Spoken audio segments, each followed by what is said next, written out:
اور کہتے ہیں کہ دوزخ کی آگ ہمیں چند روز کے سوا چھو ہی نہیں سکے گی۔ ان سے پوچھو کیا تم نے اللہ سے اقرار لے رکھا ہے کہ اللہ اپنے اقرار کے خلاف نہیں کرے گا،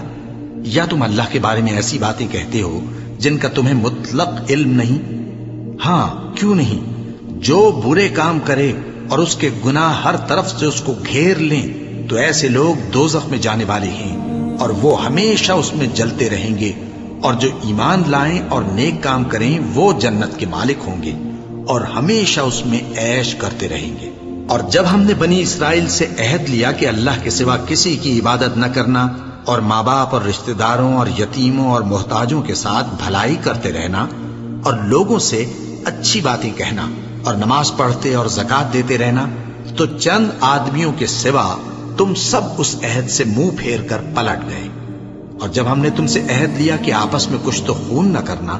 اور اپنوں کو ان کے وطن سے نہ نکالنا، تو تم نے اقرار کر لیا اور تم اس بات کو مانتے بھی ہو۔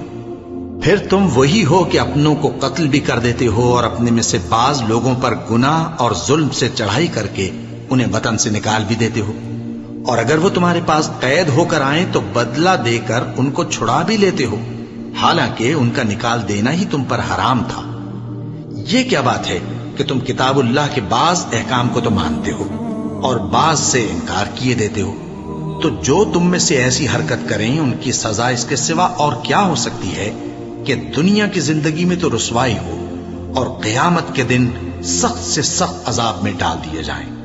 اور جو کام تم کرتے ہو اللہ ان سے غافل نہیں۔ یہ وہ لوگ ہیں جنہوں نے آخرت کے بدلے دنیا کی زندگی خریدی، سو نہ تو ان سے عذاب ہی ہلکا کیا جائے گا اور نہ ان کو اور طرح کی مدد ملے گی۔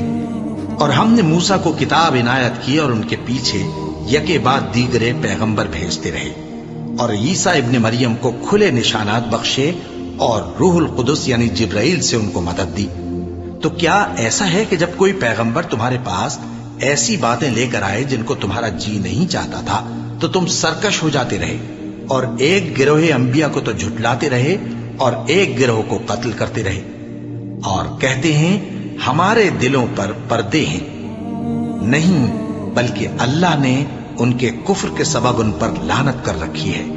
بس یہ تھوڑے ہی پر ایمان لاتے ہیں۔ اور جب اللہ کے ہاں سے ان کے پاس کتاب آئی جو ان کی آسمانی کتاب کی بھی تصدیق کرتی ہے، اور وہ پہلے ہمیشہ کافروں پر فتح مانگا کرتے تھے، پھر جس چیز کو وہ خوب پہچانتے تھے جب ان کے پاس آ پہنچی تو اس سے منکر ہو گئے، بس کافروں پر اللہ کی لعنت۔ جس چیز کے بدلے انہوں نے اپنے تئیں بیچ ڈالا وہ بہت بری ہے، یعنی اس جلن سے کہ اللہ اپنے بندوں میں سے جس پر چاہتا ہے اپنی مہربانی سے نازل فرماتا ہے۔ اللہ کی نازل کی ہوئی کتاب سے کفر کرنے لگے تو وہ اس کے غضب بالائے غضب میں مبتلا ہو گئے، اور کافروں کے لیے ذلیل کرنے والا عذاب ہے۔